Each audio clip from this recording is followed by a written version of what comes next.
Whether you paid us or didn't pay us. You would have paid them to do it. Exactly. We were so enthusiastic and loved what we were doing. That's why and we didn't want to do anything else in life. Absolutely. You know, okay? Right? When I was hanging out with them and watching them and taking them to shows, it was 1968. I was working for free. Yeah. You know, because I wanted just to be there. To be part of it. I wanted to be a part of this thing that had 18,000 kids screaming, going nuts for these guys on stage. I mean, I said, I got to be part of this stuff. This is I'm not. You can only get hurt once. It's like any relationship. Yeah. But think about it. If it's that big, and and you did get credit for it, credit at least. Yeah, at least you got the name on there. The name is in. It's a credit, and you can build on that. Tell the rest of those people, look, the hell with you, and that's it. And then at some point, you can learn to protect yourself. And be a good boiler. So you guys have done other stuff too. Now, you did some soap opera music for a while, didn't you? Yeah, it's only supposed to. Well, with Bobby and I. Short while. That was right before. Can you play that song? Because I play it yet. I'll play it myself. I can't play it too good. No. This is the Days of Our Lives. Yeah. So 1965, they said to us, "Here's the deal. Here's the deal. Can you play it? Please play it. I'll play it. This is the theme from Days of Our Lives. Yeah, it's supposed to be on for 6 months. Well, no, I'll play it myself. Forget about it. All right, theme song for Days of Our Lives. Is this a buyout? No, we make a fortune. I can't play it, so I'll hum it. Give me the monkeys back up here, quick. Hey, Peter. Anyway, they said just write this little song for the show. It's called The Days of Our Lives. We said, okay, well, we wrote this other song. They hated it. We went back and wrote another song. They gave us an album to South Pacific, and these two TV producers, Betty and Ted Corday, said, okay, go listen to South Pacific and write us this thing for the soapbox opera. Okay, fine, we listened. So we want something lush and big time, big expensive sounding. Okay. Yeah, so we did that, and they hated that one. Then they went back again. They said, okay, here's something. Here's Fiddler on the Roof. Listen to that. Do something like that with the fiddle in it. We did that. They hated that. So I said to Bob, hey, Bob, let me ask you a question. These things aren't working too well. Then they gave us South Pacific. So I went on and said, look, tell me the truth, Bob. When you was a kid, he played organ in church, his father's church in Arizona. I said, when you have to get this is like, soapbox operas are like, they're always based on just a pipe organ for years. That was all they had for 50 years, sorry. He said, my dad used to give me like $1 to excite the crowd, and I would get there early in church, and I would cue up turn on the Hammond organ, and I would do this.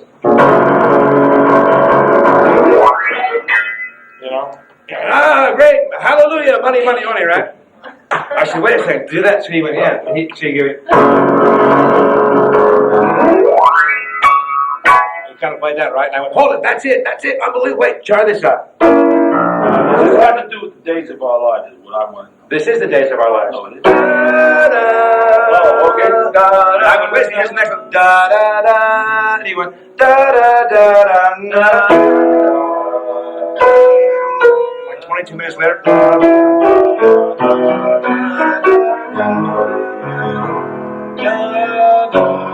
And then he went, right? And we wrote that. Then we turned on the Rolling Stones. Listened to the Rolling Stones. I said, fine. We went back the next day. I said, here's the real story. We listened to South Pacific. Fabulous, unbelievable. And here's what we wrote. We played that. They loved it. It went on. That's it. And as we stand here and talk today, 3 weeks we won the #1 show again. 27 years later, the Days of Our Lives are still on. That's right. So it's been on for 6 months. So they're giving you a little check every year for the BMI or ASCAP, whoever you're with. Yeah. Just collects basically one run a day though. For 30 seconds of music a day. Good one. On network television. Never, it's been on for 27 years. Is that like about 200 a day or something like that, or what's the? Bobby and I split about $50,000 to $60,000 a year for our 30 seconds of music, and have been for the last 17 years. So why would they not want to buy you out at some point on that? They can't. They can't. It's like the Tonight Show theme. Anka got Tonight Show theme. Da da da da. That was Paul Anka. So he got $50,000 a year probably for that, right? Well, because the fact more because it was longer. When just every night, they had to make a special deal with that. Because it's prime time. It's a different daytime rate. I think it's more. Yeah, I don't know how much they get.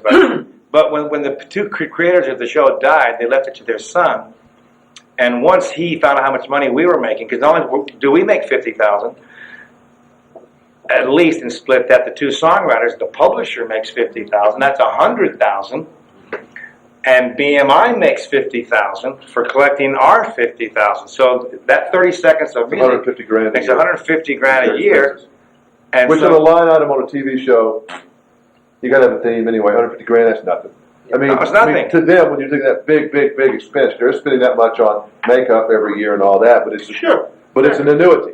Yeah. Because you wrote that one time, and that's the secret. So we had fun. You can tell we had fun writing, right? Yeah, so it's great. Get that. Now, when you had to write, what TV shows you write? Bewitched. You wrote for Bewitched, or what else? Gidget, Gidget, Hazel. Hazel. Can't Now, Run, Can't what's Run. Hazel? I see, I get Hazel in Hazel's music like all the time.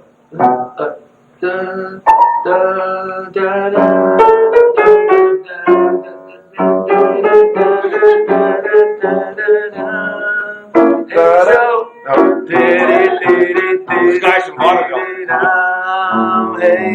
Sing Seattle for him. Because that's another show too. That was from what show was that?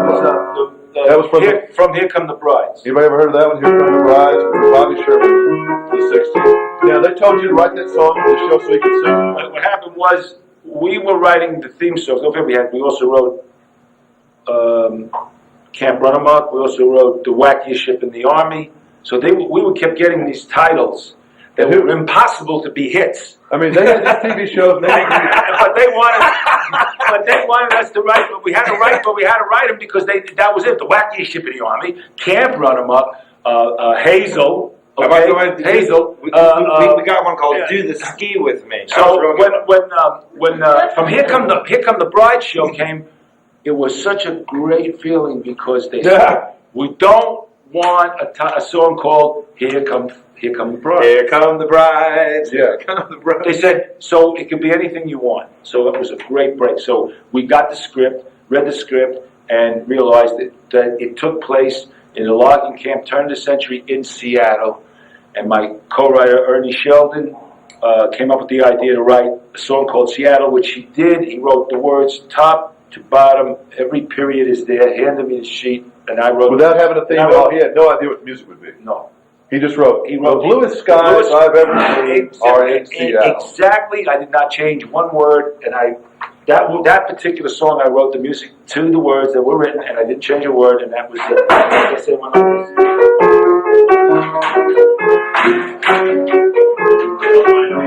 The bluest skies you've ever seen in Seattle. And the hills, the greenest green. Yeah, so it was on television, and then But Perry the thing Como. was, but the thing about it was, when you talk about, the media and marketing and all of that, the weirdest part was that, I remember going to the I love the button fly. scoring session in August before the show went on the air, and they recorded it with an orchestra, and they had a big male chorus singing, the bluest skies you've ever seen in Seattle, the logging camp. So that was, I figured, okay, everything's cool, it's done. I sit in front of the TV set, September the 14th, whatever the opening night was. I sit there, show comes on, I hear this. Dun, dun, dun, dun, dun. Dun, dun, dun, dun, dun.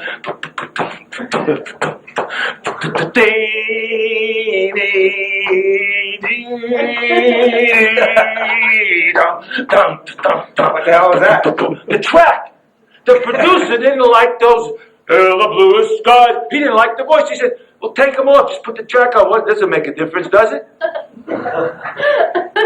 I swear to God, I pick up the phone, I call Lester Shield at home, and I said, what do you want from me? I don't know nothing. I said, it's nighttime. I got to call the guy tomorrow when he gets in his office. Next day, he calls the guy. Jack Keller's quite upset. He's going to come over and talk to you. You were born upset, buddy. I go over to him. I said, what happened? He said, well, man, I hated the group, the voices. He said, what's the difference? I said, well, there's a difference. I said, let me ask you a question. I said, if I could put the voices on it that you like, would it be okay? He says, yeah, if you want. So that day I went to the thing, got a 4-stripe, which is 4 tracks, which is what they put on the movie thing. One is the sound effects and the talking track and the music tracks, 2 tracks. So I got one of those, and I went to a 4-track. At that time, it was only a 4-track studio. Put on a 2-track, brought my group in, who I was working with Ernie Sheldon, called The New Establishment. We put out a few records. They were the one who sang on the demo. The thing was, it featured a lead singer they were like the Seekers, exactly. She was sang lead. So I kicked her back a little bit, brought the guys up. But I knew I had the female lead on top of it. I had those male guys. That was the other 3 guys in the group. But I kept them back, put her up front, took her in, put her over the way they cut it. They edited it for the show. It was already on the air. I got a copy of that, figured out how they cut the song, and edited. How many seconds you needed? And whatever. I had to figure out what part, where they cut to, boom, boom, boom, boom, boom, boom, and done. And then I had the group sing it over that on the 4-track. Ran back to his office the next day and played it for him. And he said, "Yeah, okay, that's fine." He says, "It'll take about 4 shows to get it on." Sure enough, 4 shows later, my group is on The New Establishment singing the song. And then 8 weeks later, I got the call that Como cut the song, which he probably wouldn't have cut the song if it hadn't been did all of that. So talk about how close that thing came to being a disaster. So basically, you're getting along in this business with the TV and movie people, really, or anything in records. You've got to be aggressive. You can't be a victim, can you? You've got to pretty much, you got to be a squishy wheel, unfortunately? Yeah, you've got to make your own plans at midnight and say you'll do what they want you to do, then do just what you believe in, then they'll thank you for Exactly. Yeah, exactly. Yeah. In other words, your instincts are the most important thing that you have to trust.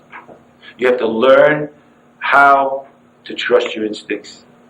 It's like that. That's probably the hardest thing, and you have to learn. Of course, success helps you a lot to get that security. Like, well, I know I'm right. I did it. That's it. But till then, you still kind of have to have that same feeling to keep you going. One thing I don't think has changed is the TV people and really the movie people. The music is really just something they have to kind of do, and they know it's important, but they don't know anything about it. They just kind of give it to somebody, and you bring it to me, and either I'm going to like it or I'm not going to like it. But it's not as important, even though it's the second element, in many cases, as strong as the visual. Right. They just don't understand it and don't deal with it, do they? They just kind of give me something. And nowadays, see, everyone's a star nowadays. In those days, we just write a song on Thursday, and if we like it by Monday, Jay and the Americans they're going to cut it on Wednesday. That was it, yes or no. Here's $50. Nowadays, you write a song. Does anyone in your class try? I mean, are you songwriters? Any of you? No. Yeah, all of you are songwriters. No? How many of you are songwriters? 1, 2, 3. And what are the rest of you? Journalism. Okay, journalism, broadcasting. 3 songwriters, journalism. Publishers. Publishers. You want to be a publisher, right? I want to publish. Which company? The Hardy Music Group on 16,000. They're weasels. Publishers are all weasels, aren't they? All publishers are snakes. Weasels, forget about it. No problem. The thing is, here's what's going to happen to you. Let me tell you what's going to happen to you. Hopefully not too much, but we write a song, come into your place. Not only before we want to get to the producer, if Jimmy and Jack and I write a smash, nowadays we have to finally get to the receptionist who's clearing everything first. And then if she likes the bloody song, then we get in maybe to see your secretary, unless one of us is taking her out to dinner on Thursdays, we don't get that far. And then by the time we finally get to the person we want to get to, the Grammys are already over, and that's it. I mean, like in the days when we grew up, you'd write a song and you get right to the people who cut the song, or they don't. Music business was entirely different because More fun. It was Still can be fun, much by the small. It was smaller business. When you walked through an office and a door, there was just someone there who was usually could had musical background, and there was only a few people to deal with, and that was it. I mean, it just changed. And See, one thing you're hearing, I've heard this, and I've learned this myself by taking this class this semester, is I'm hearing a lot of people who are in the business because they love it, but they don't like the way the business has turned out. I mean, the radio people don't like it because it's so mechanical, they can't think, they can't even talk on the radio anymore because they have such a strict format. You've got your record people who are really uncomfortable because they can't do their bells and whistle tricks because it's gotten so consultant in radio, they can't do their thing. You've got the writers, because it's such a big business and people know they can make so much money on it, it's not easy and magical and fun and creative like it was. It's more frustrating. Absolutely. And what that means on the good side is this will break at some point because it won't make money anymore if it gets to be too much of a factory. It always poops out when it gets to be too much of a business because business people don't know what they're doing. Business people follow. They can't lead. That's it. So business people screw up every business that you've ever had that's got creative people in it. So when they break it, some creative person will come along and create a Monkees or create a Beatles and or create a whoever and break the mold or create a Billy Ray Cyrus, whatever it is.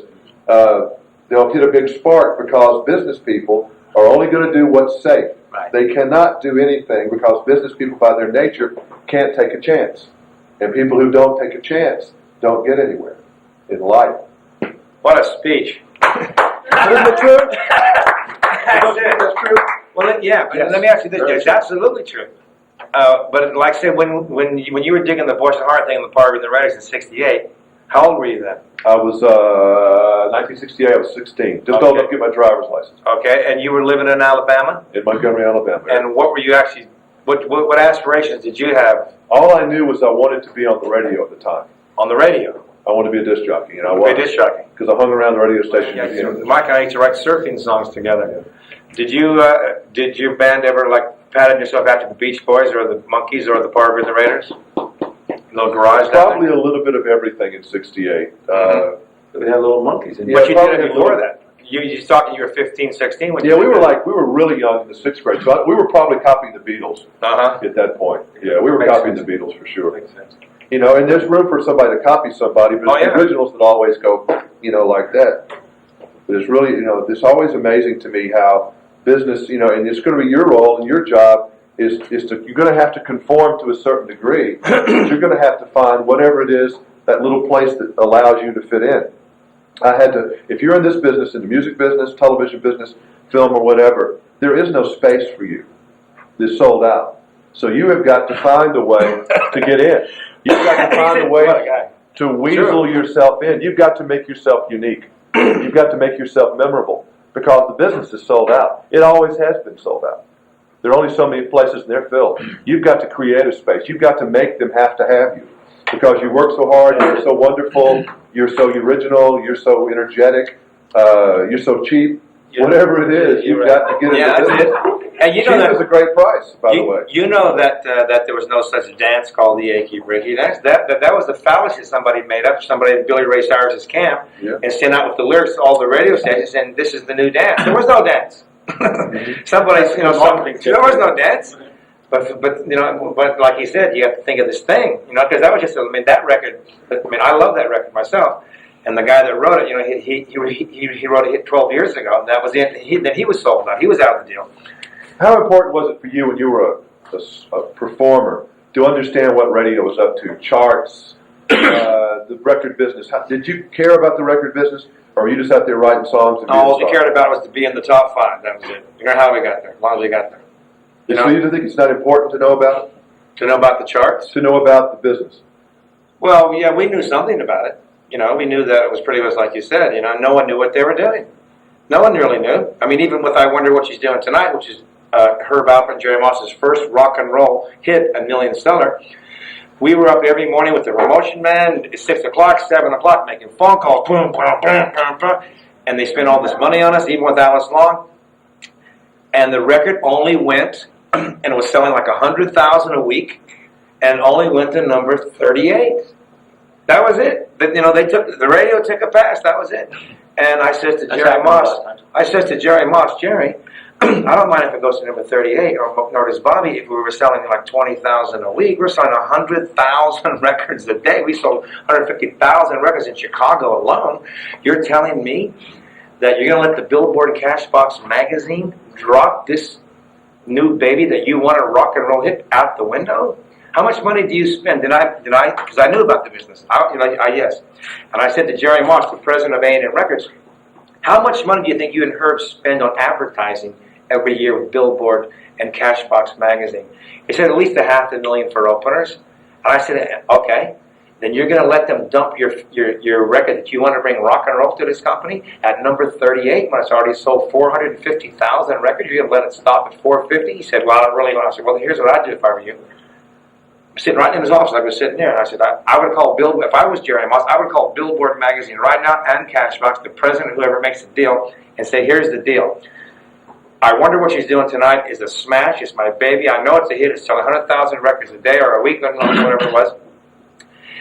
And the thing is, I got to tell you the truth, buddy. If you let this record go into the soup, and it's a well-deserved hit, as of this phone call, I'm canceling all advertising in your trades right now. It's over. He called both of them. The next week, it went from number 38 to number 11 in both trades. But it deserved it too. But they don't give a crap. They didn't give a crap that he spent $500,000 a year to put all those pages in about Claudine Longet and Herb Alpert. They don't give a crap. They were out having lunch or something. They said, well, you know, we don't have time. I said, what's this record here? I just forget that one. Let's put this one over here. I don't like that record. But when they found they were going to lose $500,000 each magazine he was spending on. So what's the bottom line? The bottom line is you have to, he said, believe in what you make, be yourself different. Yeah, you got to be different. Be cheap, be good, be, funny lipstick, 2 different colors, whatever it is, I mean, whatever it is, because there's too many, everything's sold out. Yeah, you got to make a noise, and you better figure out how to make that noise, and it better be a different noise than somebody else has made before you. Yeah. And but that's always. But how do you do that? I don't know. I mean, there are people. No You one ask really knows. anybody who's made it in this business, and anybody from Jimmy Bowen to everybody else, they cannot tell you. They have no clue how they are, where they are. I mean, by all rights, none of us should be where we are. Even, where are we? But I mean, we shouldn't even have gone. We shouldn't even have gotten as far as we have. I mean, I'm on national television in 2 hours. I don't know what I'm doing there. I mean, I worked my butt off, and worked for free. And if you averaged out all the money I've ever made, it'd be like 10 cents an hour, because you can't work for money. Thank you very much. It's called desire, devotion, and dedication. But don't ever lose the sight that you're having And fun. then the old saying, and there's a book out there right now about this. It says, money cannot lead, it has to follow. It's true. And money ever leads, you're dead. I mean, It's a road to the... those stories that we told you about the monkeys, God, if we had been doing that for money, we'd have quit months before that. We didn't do that for money. We were having this funny desire. They would have quit after the first time they got fired. We believed in the back of our mind that this was something that we wanted to do, just like Jimmy said. He wanted to do the thing in radio, and he worked for nothing. But there's another 16,000 Jimmys out there who say to themselves, I'd like to do this, but maybe I should have $100 a week. They're out. Yep. They're out. He won't even get a chance. He won't even get a shot at it, And he's the next Johnny Carson, but he won't get a chance. You know what Rick Archer told me yesterday? You know who Rick Archer is? This show. 96.3, Nashville, Tennessee. I had lunch with him for the first time yesterday, right? We were talking. Speaking of what Jimmy said, he came to Nashville. He wanted to be a disc jockey from Florida. He sent a tape in. They wouldn't listen to it. So he said, I'm coming to Nashville. He gets to Nashville. He's just like this pretty girl that's the publisher over there. Darling, what's your name? You came in late. Where's your note? You're late. Where's your note? Well, I'm taking good notes. You don't need a note. You have great lipstick on. Anyway, Rick Archie was the #1 disc jockey in Nashville. He's on from 7 to 12 every night, 96.3. Anyone ever hear him? Yep. Okay. Well, check this out. He told me yesterday. He was a young kid, came in, he was 30 years old, whatever. He wanted to be a disc jockey. Had his tape, had the picture, had the bio. He goes over to 96.3, and he says to the receptionist, I would like to see, what's his name, Joel Scott. Somebody said, I'm sorry, you need an appointment. Going back to what Jimmy told you. He said, an appointment? I just came in from Pennsylvania. An appointment? Well, I need an appointment. I got to sit down and see this guy. I'm sorry, you got to go make an appointment. So I can't go back there. So he says, fine. He went over to the little store over on across the street from Harold Shed Studio, that little parking lot there where they buy beer and Billboard magazines. Mm-hmm. He got on the phone, did a little echo chamber thing. Hello, this is I'm calling from Pennsylvania. I'd like to make an appointment to see Joel Scott 96.3. And all of a sudden, he gets to this woman and gets on a thing. And he gets to the guy that he wants to see. And he says, hello, my name is Rick Archer. And I was just over there 2 minutes ago. They threw me out of the building. But I'm not going back to Pennsylvania. I want to see you. And the guy said, what? Come over right now. Went over there, played his tape. He was a disc jockey. That's it. Mm-hmm. As Jimmy said, you got to think of something different, whatever it is. But he was in a spot. He was in a spot. Yeah, be careful, by the way, what that different is. You might be stuck in doing it the rest of your life, which is also dangerous. Yeah. But anyway, as in doing movie reviews on television, that was not what I was raised to do, and I've been You know, but if you get good at something, you might have to do it for a while, you know, as I do other things. But people will remember you for that. Like he'll be remembered for Hazel and weird things like that, even though he's a great musician and done other things. But it's just those things that you remember. Well, thank you. And I have to have Jack play me something before we go. And those that need to go can go. But before you go, don't take these hard pictures. Those are my own personal collection. Get Tommy's get them next time. No, the I ones like that Tommy that. gave you are okay. The ones I gave you can all have. Right. Oh, great. But make sure everybody has at least one of something, you know, because somebody has two or But, something. folks, you got this. This is due today. He's a good boy, but y'all can have it on Thursday. But do bring it in. Your field report for your radio and television station visit. Okay. And then Tony Wine's going to be here on Friday and Thursday. And in fact, Tommy may come back to watch her. But Tony Wine is a great commercial singer and great songwriter. BMI Songwriter of the Year 2 or 3 years ago. Right. Claiming everybody's somebody's fool. When she's with us, singing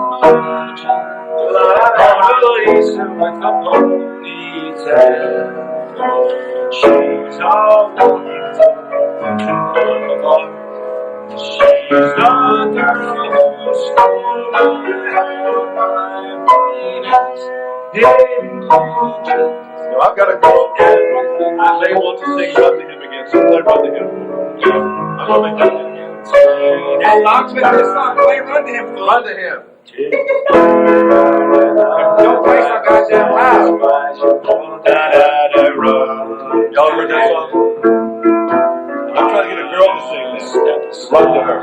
And a girl singing called Run to Her. Where'd you steal this melody from? You tell her. Let's figure out where he stole this melody from. I'll give you $5 and a pizza. Can you still play what she's doing tonight? I want to hear it. I want to hear her. Wonder what she's doing. You remember that song? You'll know when you heard it if you ever listened to it. Go ahead. Everybody, somebody's full. Let's see. Everybody, somebody's full. How many records is that? So, millions and millions. This is my guitar Germany case, and in America. Talk about It was different. number one. Tears I cried for you. Feel like an ocean. Just But you don't care how many tears I cried. And this sounds funny. This sounds hurt me. I find myself say goodbye. Cause everybody's somebody's fool.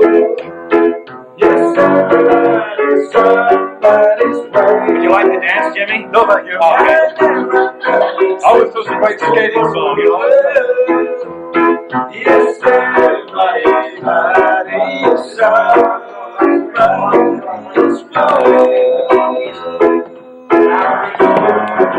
Now, would you ever know that that was going to be like a multi-million, zillion standard when you heard it, when Jack did it? You got to be able to have that ear. I don't have it. Now, Jimmy said about being different, right? Well, this is my new trip. I'm going to Las Vegas in 2 months. They want me to sit on a stool, tell funny stories, and play my guitar, which I'm going to do. All right, what she's doing now is great. Every little boy who had a guitar at that time wanted to go. 1968, we're playing Alabama. Jimmy was there 16 years old. We walked on stage with this guitar and my partner and did this for 18,000 people.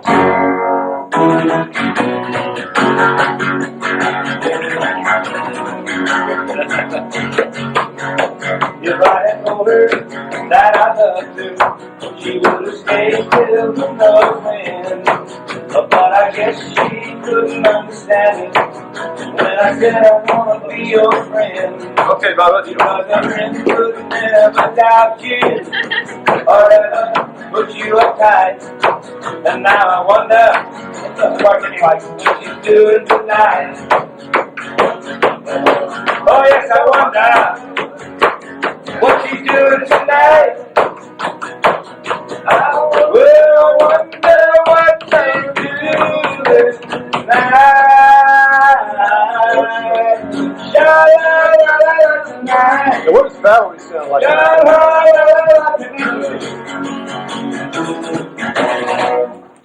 Ta-da. Bingo. Now, why did you have that song for yourself as opposed to the Monkees? Why did you not give that to the Monkees? We wrote that for the Monkees. The first duet for the Monkees were going to be Mickey and Davey singing this song. They didn't like it. They were big stars, and now they thought they were songwriters, but they never were. So they said, forget about it. So that's when I said to Bobby, hey, let's become singers ourselves. This is a smash. So one day we just became singers. That was it. Now, what does Valerie sound like in your version? I never heard you do Valerie. I'll never have done it, and I never will. No, you won't? That's a hard song. Y'all remember Valerie, by the way? Like, okay, up in the stratosphere. Oh, you're Clark. That was a joke. Valerie was just a joke. Yeah. You wrote Clarksville? Yeah. How did that sound when you guys did it sound different? Did you ever do that, perform that song? Yeah, but I do it like this. I said, Bob, if Bob Dylan had recorded the last train to Clarksville before the Monkees, he'd probably all be living in Brentwood, Tennessee. Where are my sunglasses at? Speaking of Bob Dylan's in town tonight. One day I'll tell you a great story about the first time I met Bob Dylan in 1961 when this girlfriend in New York City was passing a hat. I put $1 in it myself. Yeah, that night he made about $7.30. Are we in tune, Jack? You in G or what? Close enough. Yeah, I'll tune up later then.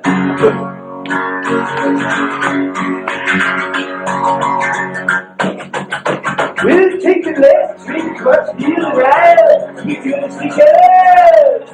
We'll be but for America life. We do this vision, though, be slow. Oh, no. But I told them it was never coming home. Working Bob Dylan. Here's Johnny Depp. We'll take the last right in Clarksville. Whatever. Just, but Valerie was, I don't know. Now, that was a big hit for the Monkees, too. It was pre-shipped #1 before it came out. Jack knows that story. Donnie Kirster called us up. You remember the story, Jack? I think it's the car in Sunset. I'll give you a copy of the book. And it says the story. He called at 10 o'clock in the morning and said, here's the deal. I had a dream last night. Again, it goes back to Jimmy's theory, which you should never get his theory. You just got to think of something different, man, real quick. And you got to think of lies. And Got to be remembered. Yeah. So Donnie Kirshner, who's now the president of Screen Gyms, says to us, here's the deal. I had a dream last night. 10 o'clock in the morning calls us. The next Monkee song has got to be a girl's name. I said, it's already, and I forget that Annie Griseldi had already been in the album, but it was never a single. So he said, got to have one of these, a girl's name. I programmed in my positive side of my mind, the president, the guy that makes the decisions, actually has convinced himself the next Monkee song got to be a girl's name, right? So I figured, hey, might as well be our girl's name, right? So I said to him, unbelievable that you should say that. He said, what do you mean? I said, last night, Bobby and I wrote the most unbelievable song in the world, and it's a girl's name. I just made that up, Yeah. He said, what? What's her name? I said, what's her name? You want me to tell you her name on the phone right now? He said, yes. I said, well, I'd like to, but I can't do that. He said, why not? I'm still thinking for my answers right now. I said, because Neil Diamond, Carole King, and Jerry Robbins, and Jack Keller, and all these, I know they have our phone tapped. They're trying to get all of our ideas. I said, he said, what? Your phone's being tapped? I said, I know Jack's got my phone tapped, and forget about it. He said, okay, when can I hear this song? I said, in about 2 hours? He said, okay. He said, come over to the Beverly Hills Bungalow in 2 hours. Sing me, and Bert Schneider had everyone there. The next #1 song in the world. I hang up the phone. I said, wonder where Bobby is. No. Okay, Bob. Yeah. Bob, it's me, Tom. I got to talk to you, Bob. What? Call. We had these separate bedrooms with little walkie-talkies, We had little codes, 3 come in, 2 divide, 1 with the girl, I said, Bob, I need to talk to you. He said, forget about it. I'm busy. You know what I mean? Call me about 3 o'clock this after I got home. Like, no, I need to talk to you now. He said, forget about it. I said, I can't forget about it. And they borrow your phone book then. Okay, so I went and got his phone book. I didn't even need it. I said, he said, why are you bothering me? I said, well, we have to write a song. No, I have to do that. Here's what I'm doing. I said, wait a minute. I never knew that, man. I never heard that. Excuse me, darling, what's your name? I'm looking at the covers. There's this girl in this bed, right? I said, what's your name? She said, my name is Donna. Donna, you've already been hit. Forget about it. Look at that phone book. Go upstairs, phone book. Couldn't find it. Looked at my couldn't find it. I said, Bob, I hate the money. God, get out of my life. Get out of my house. And then I can't. It's now 10:30 in the morning. I made a commitment. We have to write the next #1 song in the world by noon. Please, I need to talk to you about it. Forget about it. He said, don't push me. Don't push you. Finally, he said, okay, and the girl's leaving. 11 o'clock, the girl leaves. He says, bring me a cup of tea. Bring me a cup of tea and a piece of toast. Perhaps I'll help you with this. Okay, fine. So she said, so sorry your name was Donna. That's okay. So I said, look, Bob, here, have a cup of tea. But get this, and we now start driving across the Laurel Canyon to the Beverly Hills Hotel. I had this guitar in my hand. You still haven't written the song yet? Yeah, no. You didn't have the title yet. 11:15. It's about 11:15. We're 45 minutes away. I got this, but I did have this melody. I had this melody in my head that went. Ba ba ba ba ba ba ba ba ba ba ba ba ba ba ba. I had this melody, right? So I said, Bob, I got this great melody, but I looked in my books, I looked in your books, I know that you must have the girl's name in your life, but it ain't in my life. I got this melody. Now, if you like this melody, tell me a story about the girl that you always loved and no one knew about and she broke your heart. That's the girl we need for this song. He says to me, Jimmy, funny you should say that. When I was 14 years old, in junior high school in Phoenix, Arizona, there was this girl, so I think that's, Bob, it's 11:25. No, forget about it. You always used to say, don't push. Okay, I'm pushing. I'll be pushing the car in a minute, start putting the accelerator up. Okay. He said there was this girl, and it was raining one day between first and second period. You guys know the story. The girl knows the story. The girl walked up to me and said, hi, Bobby, can I wear your jacket, Which means you're going steady, junior high school. Oh, yeah, great, take my jacket, baby. All of a sudden, it stopped raining before lunchtime, and she gave him the jacket back, right? Blew his mind as a teenager. That's a goodbye teenager, right? So all you remember is that girl. I said, that's her name. What's her name, please? Now it's 11:35. He said her name was Valerie. I went, that's her. Why, that's her. I did, when I said, that's her, I went, da da da da da da da da da da da da. I love her, Valerie.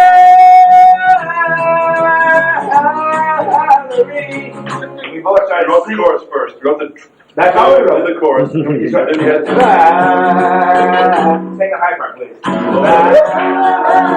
Nice, great.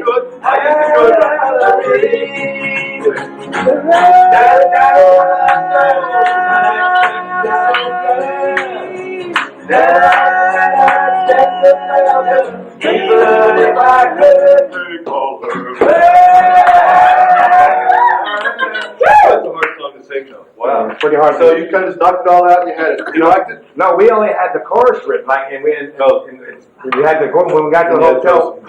So I said to Bob, we walk in, because they already had programmed in their minds, this is #1, right? So we walked in, you be Bob's friend, please. So, okay, then there's Donnie Kirshner. 7 of them, all executives. Jackie Cooper, done all of them. So, okay, what's the name of the song? And we said, Valerie. Valerie. And he went, Valerie. And they all said, that's it, #1. And I said, Bobby, hit it. And I go, but after the first chorus, I had talked to you before, I'm going to break my guitar strings to get us some leeway, right? We need to sing the chorus. It's true. So I said, okay, Bob, let's sing the chorus. And after I heard them say #1, we went, I love you, Valerie.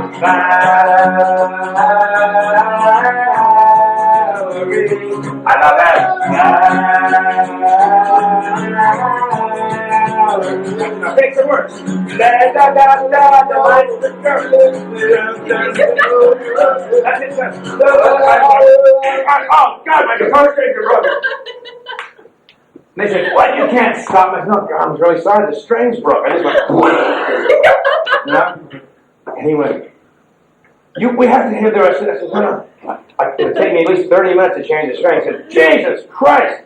And I said, okay, we'll be back. We left, we went back to the house, finished the song in 2 hours, came back and sang it again, cut it the next day, and they shipped 3 million, 2 million before you came. And as Paul Harvey would say, that's the rest of the story. Yeah, no, sir, and you know the rest of the story. Oh. Hey, thanks a lot, guys. All right. See you folks.